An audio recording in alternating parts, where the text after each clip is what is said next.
The kitchen smelled faintly of damp metal and soap, a sharp contrast to the lingering scent of coffee and old papers that had seeped into the apartment over the past days. She leaned against the counter, arms crossed tightly over her chest, staring at the worn linoleum floor as if it could provide answers she hadn't yet found. Her eyes were red and puffy from crying, but she refused to acknowledge it, refusing, even, to look at herself in the small kitchen mirror above the sink.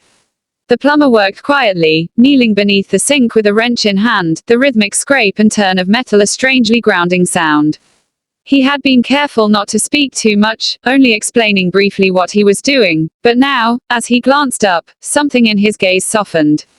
It wasn't judgment, nor was it pity, it was the quiet attentiveness of someone who noticed. "You said you were fine," he said, his voice low, measured, and almost hesitant, as though he didn't want to intrude. Her throat tightened, and she swallowed hard, the lump in her chest feeling impossibly heavy. She wanted to respond with the practiced lie she had said so many times before, the lie that kept her isolation intact, "I'm fine." But the words stuck in her throat, brittle and unconvincing even to her own ears. The plumber straightened slightly, wiping his hands on a rag. He tilted his head, his eyes never leaving hers. Then, "Why are your eyes swollen from crying?" The question hung in the air, simple but impossible to ignore. She closed her eyes for a moment, a shiver running down her spine. It wasn't just the question, it was the acknowledgement that she had been seen.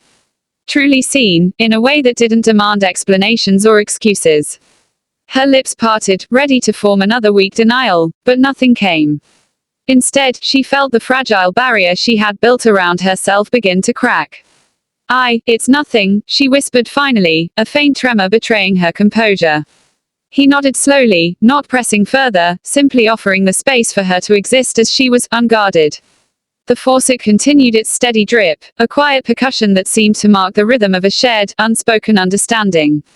And for the first time in days, she allowed herself a small exhale, a subtle acknowledgement that sometimes, even when you insist you're fine, the truth in your eyes speaks louder than any words could. By late afternoon, the light in the apartment had softened, spilling in golden streaks through the blinds and painting the room in muted warmth.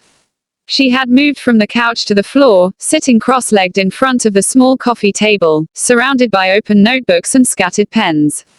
Words had once been her refuge, but now they felt heavy, each sentence a reminder of things she hadn't dared to say aloud. The faint sound of water dripping from the sink echoed through the apartment, a small, persistent rhythm that mirrored the unrest in her chest. She tried to focus on a page, but her thoughts wandered, spinning through memories she had tried to bury. A laugh that turned bitter, a conversation that ended too soon, the hollow ache of nights spent staring at the ceiling, counting the hours until morning. She heard the knock at the door before she even registered it consciously, a soft, patient sound. Her chest tightened. "Come in," she called, her voice softer than usual. The plumber stepped inside again, his tool bag in hand. There was a careful neutrality to him, as if he were aware of boundaries but willing to lean in just enough to offer comfort. He crouched beside the sink, inspecting the pipes with a practiced eye.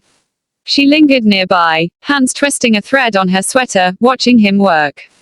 The motion of tightening a bolt, adjusting a valve, made him seem almost like a conductor, orchestrating order from the chaos of her apartment. There was a quiet care in the way he moved, a patience she found both unsettling and oddly soothing. "You've been crying," he said softly, almost as if testing the waters. She stiffened, her hands stilling in her lap. The observation was simple, almost clinical, yet it struck deeper than she expected.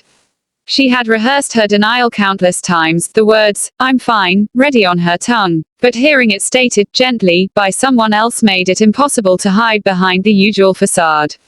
She tried to shrug it off, but the small shake in her shoulders betrayed her. "It's nothing," she whispered, barely audible. His eyes softened, not with pity, but with understanding. He didn't press, didn't ask for explanations he didn't need.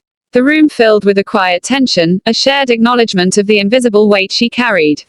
For a moment, the apartment seemed less like a cage and more like a place where honesty could exist without judgment.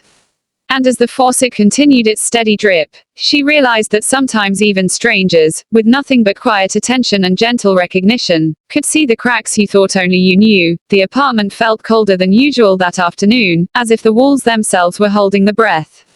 She moved slowly, shivering slightly, despite the thin sunlight that managed to slip through the blinds. The living room was littered with papers and half-empty cups, evidence of a life paused, waiting for something she didn't know how to grasp. She sank onto the couch, hugging her knees, and stared at the window, watching the street below with a vague sense of disconnection. Her phone buzzed again, a persistent vibration that she ignored. Messages from people she cared about but hadn't spoken to in weeks Saturday unanswered, each one a reminder of the walls she had built around herself. She had told them she was fine, even laughed in the right places, but every lie had left a faint echo in her chest, a weight she could no longer ignore. She heard the soft trickle of the faucet in the kitchen and sighed. The leak had been there for days, ignored and tolerated like every other small inconvenience in her life. Finally, she had called someone, she hadn't even remembered why, only that she wanted someone else to handle the mundane while she wrestled with her own restless thoughts. There was a knock at the door. She jumped, startled, clutching a cushion to her chest. "Coming," she called, her voice quieter than she intended. The plumber was there, smiling politely, holding a small tool bag. There was something unassuming in his presence, a calmness that contrasted sharply with the storm inside her. He introduced himself again, even though she remembered the earlier exchange, and asked if she could show him where the problem was. She led him to the kitchen, her hands brushing the edges of the counter as if grounding herself. He knelt beside the sink, examining the pipe with practiced care. His movements were precise, almost meditative, and for a moment she felt a strange sense of relief watching someone else focus entirely on something tangible while she remained adrift. "You don't have to watch," he said kindly, noticing her tense posture. But she stayed, fascinated by the simplicity of the work, the way a wrench in his hands seemed to restore some small order to the chaos around her. As the water continued to drip and the afternoon light faded, she felt a mix of frustration, exhaustion, and something else, a fragile sense of being seen, even if only in the smallest way. Sometimes, she thought, the smallest gestures, like fixing a broken pipe, could shine a light into the corners of a life long neglected. The apartment smelled faintly of mildew and burnt coffee, a stubborn combination that clung to the corners of the small kitchen. Morning light filtered weakly through the blinds, casting striped shadows across the worn linoleum floor.